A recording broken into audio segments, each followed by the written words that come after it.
사랑하는 성도 여러분, 오늘 우리는 영적 지도자의 삶, 그 가장 깊은 내면으로 들어가 보려 합니다. 수많은 사람들을 이끄는 목회자, 교사, 그리고 신앙의 선배들에게 가장 필요한 것은 과연 무엇일까요? 유창한 설교 능력일까요? 아니면 뛰어난 행정 능력일까요? 오늘 우리는 성경 말씀을 통해 그 본질적인 해답을 찾아보고자 합니다.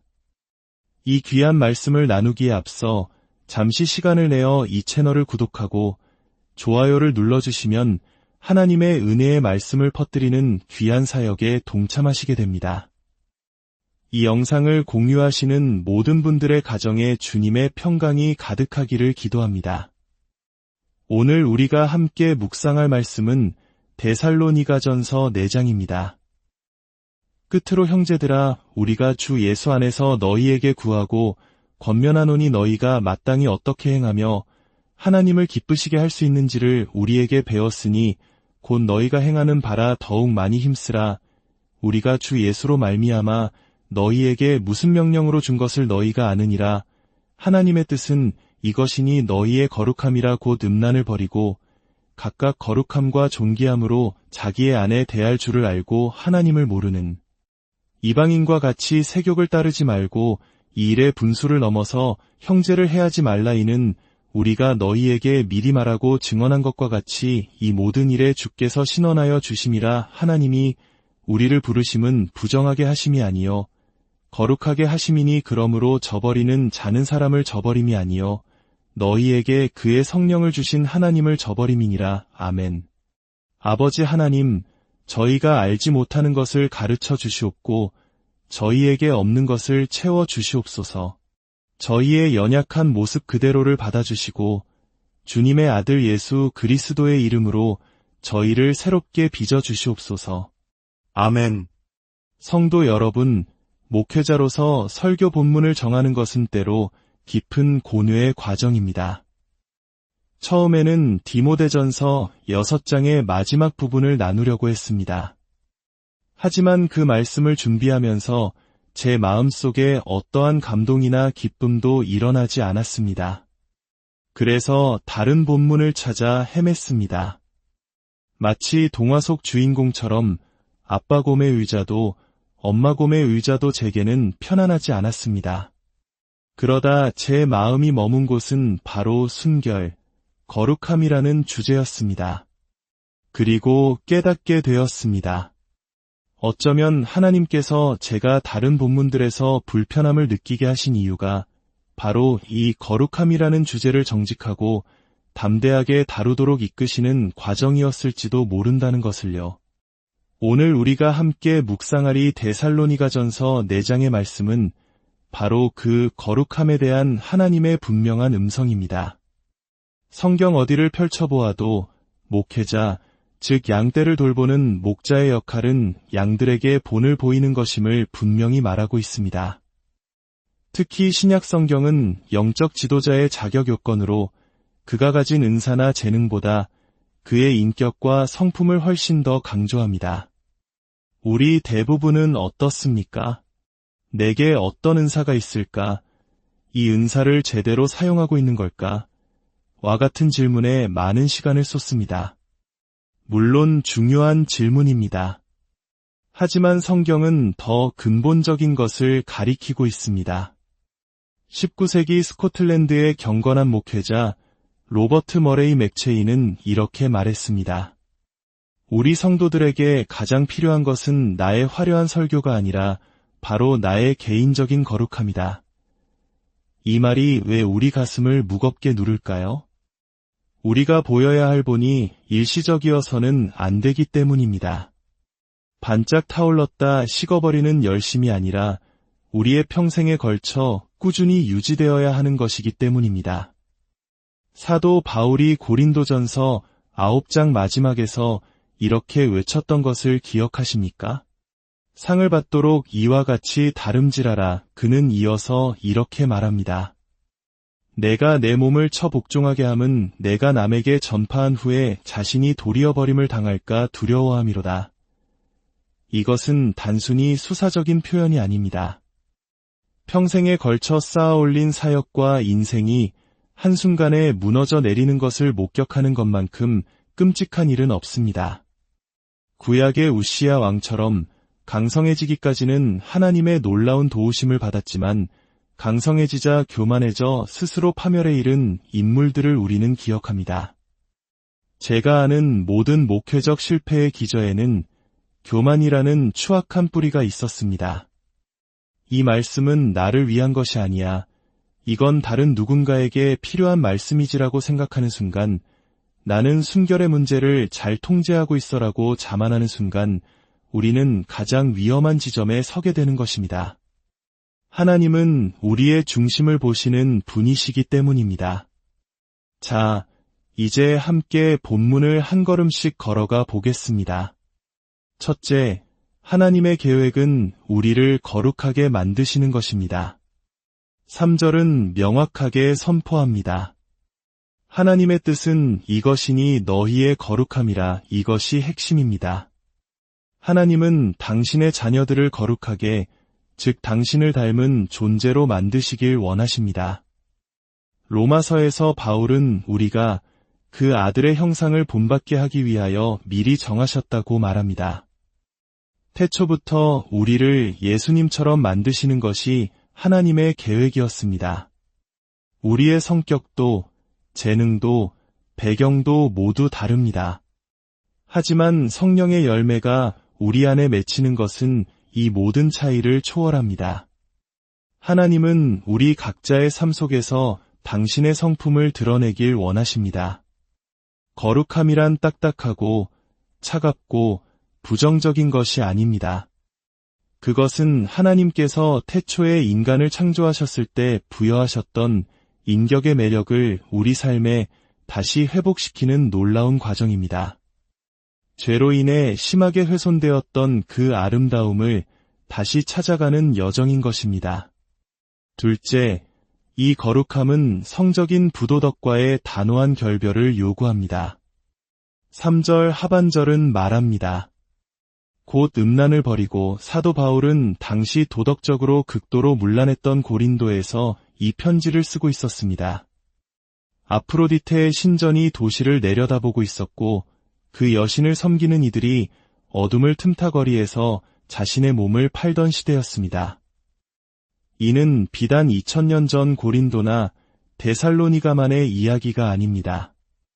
오늘날 우리가 살아가는 세상, 화려한 네온사인과 스마트폰 화면 속에서 끊임없이 우리를 유혹하는 문화와 놀랍도록 닮아있지 않습니까? 당시 로마와 그리스 문화권에서는 남자가 아내 외에 다른 성적 파트너를 두는 것을 당연하게 여겼습니다. 바로 이런 세상 속에서 복음으로 변화된 사람들의 삶은 급진적인 차이를 보여주었습니다. 그들은 성적인 순결을 통해 세상과 구별되었습니다. 사도 바울이 이 문제를 다룰 때 조금도 주저하거나 부끄러워하지 않는다는 점을 주목하십시오. 그의 메시지는 솔직하고 실제적이며 권위 있고 거침이 없습니다. 기독교적인 관점에서 악한 것들을 대하는 태도는 절제가 아니라 금욕, 즉 완전히 끊어내는 것입니다. 하나님은 우리가 성적인 부도덕으로부터 완전히 돌아서기를 원하십니다. 셋째, 이것은 자신의 몸을 다스릴 줄 아는 법을 배우는 것을 의미합니다. 4절입니다. 각각 거룩함과 존귀함으로 자기의 안에 대할 줄을 알고. 이 구절은 해석상 약간의 논쟁이 있지만 어떤 해석을 따르든 그 핵심 메시지는 분명합니다.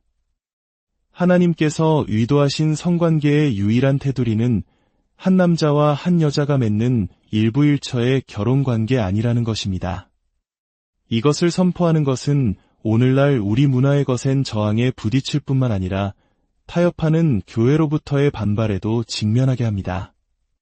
제가 한 번은 어떤 기독교 공동체에서 에베소서 5장 말씀을 전하며 이 진리를 나누었을 때 한 무리의 사람들이 제 설교 중간에 일어나 밖으로 나가버렸습니다.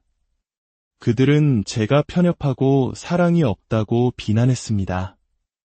하지만 저는 성경이 분명히 말하고 있는 바를 전했을 뿐입니다. 성경의 분명하고 명백한 가르침이 우리의 성적 욕망이라는 문제 앞에서 옆으로 밀려나는 경우가 너무나 많습니다. 성 어거스틴은 이렇게 말했습니다. 만일 당신이 성경에서 믿고 싶은 부분만 믿고 나머지를 버린다면 당신이 믿는 것은 성경이 아니라 바로 당신 자신이다. 오늘날의 문화는 우리 아이들에게 100가지가 넘는 성 정체성이 있다고 가르칩니다. 이런 혼란스러운 세상 속에서 만약 목회자 자신이 성적인 부도덕 문제로 마음속에서 씨름하고 있다면 그가 부는 나팔 소리는 희미할 수밖에 없습니다. 자기 자신이 모순 덩어리인데 어떻게 담대하게 진리를 선포할 수 있겠습니까? 넷째, 이 문제는 단순히 개인적인 문제가 아닙니다. 6절을 보십시오. 이 일에 분수를 넘어서 형제를 해하지 말라. 이 모든 일에 주께서 신원하여 주심이라. 바울은 이 경계를 넘는 것이 나 혼자만의 은밀한 삶의 문제라고 말할 수 없다고 경고합니다. 이 경계는 어떤 식으로든 당신의 형제나 자매를 속이거나 해를 끼치지 않고는 결코 넘을 수 없습니다. 또한 기독교인의 결혼 생활 자체도 거룩함과 존귀함 가운데 이루어져야 합니다. 결혼이 합법적인 정욕의 해소 수단이 되어서는 안 됩니다. 주님께서는 우리의 침실 가장 깊은 곳까지도 보고 계시며 당신의 가르침과 경계를 어기는 자들에게 복수하시는 분입니다. 하나님께서는 우리가 세상과 대조되는 삶을 살기를 원하십니다. 그 대조는 우리가 높은 강단에 서서 세상을 향해 정죄와 심판의 메시지를 퍼붓는 방식이 아닙니다. 우리 역시 하나님의 구속하시는 은혜가 아니었다면 그들과 똑같았을 것이기 때문입니다. 오히려 그 대조는 결혼 전 순결을 지키는 청년들의 삶의 아름다움을 통해 드러납니다.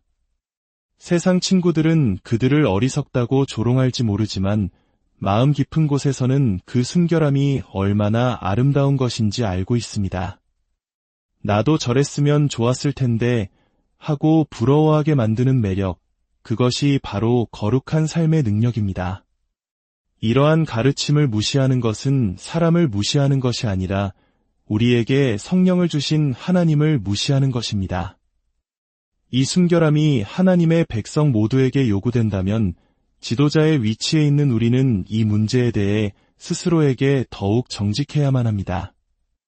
우리가 겪는 가장 큰 위험은 이것입니다. 우리에게는 선한 영향력을 끼칠 엄청난 잠재력이 있는 동시에 만약 우리가 사역에 실패한다면 끔찍한 해악을 끼칠 무서운 잠재력 또한 있다는 사실입니다. 17세기의 청교도 목회자 리처드 백스터는 목회자가 왜 자기 자신을 철저히 돌아보아야 하는지에 대해 몇 가지 이유를 제시했습니다. 첫째, 우리 자신도 없거나 이를 천국이 있기 때문입니다. 거룩한 직분이 거룩하지 않은 사람을 구원하지는 못합니다. 둘째, 우리에게도 다른 사람들과 똑같은 죄의 성향이 있기 때문입니다. 셋째, 목회자들은 대부분의 사람들보다 더 큰 유혹에 직면하기 때문입니다. 넷째, 유혹하는 자는 우리를 가장 먼저 그리고 가장 날카롭게 공격할 것이기 때문입니다. 다섯째, 수많은 눈이 우리를 지켜보고 있으며 우리의 실수를 주목하는 사람들도 많기 때문입니다. 여섯째, 우리의 죄는 다른 사람들의 죄보다 더 악하며 복음의 대의에 더 큰 해를 끼치기 때문입니다. 일곱째, 주님의 명예와 진리가 우리에게 더 많이 달려있기 때문입니다. 여덟째, 성도들의 영혼과 우리 사역의 성공이 우리 자신을 살피는데 크게 의존하기 때문입니다. 결국 우리는 처음 시작했던 지점으로 돌아옵니다. 우리 교인들에게 가장 필요한 것은 우리의 재능이 아니라 우리의 경건함입니다. 경건함이란 무엇일까요? 그것은 다른 사람의 인정을 구하지 않고 오직 하나님을 기쁘시게 하는 일을 행하는 것입니다. 나의 은밀한 삶이 공적인 사역의 성공을 좌우하는 열쇠라는 사실을 인정할 때 우리는 경건에 이를 수 있습니다. 혹시 사역이 버겁게 느껴지십니까? 괜찮습니다. 저도 그렇습니다. 이 오랜 세월이 지나면 많은 것들이 익숙해지고 쉬워질 줄 알았습니다. 하지만 여전히 똑같은 도전, 똑같은 유혹, 똑같은 문제들이 저를 따라다닙니다. 사람의 인정과 칭찬을 구하려는 욕망은 잘하였도다 착하고 충성된 종아라는 주님의 칭찬을 듣고 싶은 소망과 여전히 싸우고 있습니다. 한 동료 목사님과 대화했던 기억이 납니다. 우리는 에스컬레이터를 타고 올라가고 있었는데 양옆으로 속옷 광고 모델들의 사진이 끝없이 펼쳐져 있었습니다. 영적으로 저보다 훨씬 성숙한 그분은 이 상황을 어떻게 받아들일까 궁금했습니다. 그때 그가 제게 돌아서서 말했습니다. 이거 참 힘든 일이군요. 그렇죠? 그는 솔직하게 아내와 오래 떨어져 있으면 이런 사소한 것들조차 유혹의 시작이 될 수 있다고 고백했습니다. 그 솔직한 고백이 제게는 얼마나 큰 위로가 되었는지 모릅니다. 아, 나만 그런 것이 아니구나. 우리 모두가 이 싸움을 싸우고 있구나. 우리의 성도들은 우리가 그들이 사는 현실 세계에 함께 살고 있다는 것을 알기 원합니다. 공항에 널린 잡지들을 보고 인터넷의 수많은 유혹들을 마주하며 그들과 똑같이 절뚝거리며 걷는다는 사실을 정직하게 인정할 때 그들은 우리를 훨씬 더 가깝게 느끼고 도움을 구할 것입니다. 마지막으로 찰스 브리지스의 말을 인용하고 싶습니다. 부드럽고 잘 정돈된 가정의 애정은 불법적인 정욕에 방황하는 욕망에 대한 최고의 방어책이다. 사랑하는 동역자 여러분, 사랑하는 성도 여러분, 그렇기 때문에 바울은 디모데에게 이렇게 권면했던 것입니다. 내 아들아, 그러므로 너는 그리스도 예수 안에 있는 은혜 가운데서 강하고 우리의 힘이 아니라 오직 예수 그리스도 안에 있는 은혜의 힘으로만 우리는 이 거룩한 길을 걸어갈 수 있습니다. 하나님 아버지, 주님 앞에서는 우리의 마음이 펼쳐진 책과 같아서 숨길 수 있는 비밀이 하나도 없습니다. 주님의 말씀이라는 날카로운 시선이 우리를 비출 때 우리는 예수 그리스도께서 우리의 완전한 의와 거룩함과 구속이 되지 않으셨다면 우리가 이 세상에서 가장 비참한 자들일 수밖에 없음을 고백합니다. 우리에게 본을 보이는 삶이라는 이 귀한 특권을 맡겨주심에 감사드립니다. 오늘 밤 기도로, 교제로, 격려로, 그리고 삶의 본으로 우리가 경주를 계속할 수 있도록 도와준 믿음의 형제자매들을 인해 감사드립니다. 주님, 이 말씀을 듣는 이들 가운데 혹 자신의 죄가 드러나 괴로워하는 이가 있다면 그 아픔이 단순히 회개에만 머무는 것이 아니라 복음 안에서 복음을 통해 복음으로부터 살아가는 새로운 확신으로 이어지게 하여 주시옵소서. 그리하여 우리가 주님 앞에 서는 그날 부끄러움 없이 설 수 있도록 인도하여 주시옵소서. 우리의 기도를 들으시고 우리의 부르짖음이 주님께 이르게 하옵소서. 우리 주 예수 그리스도의 이름으로 기도합니다.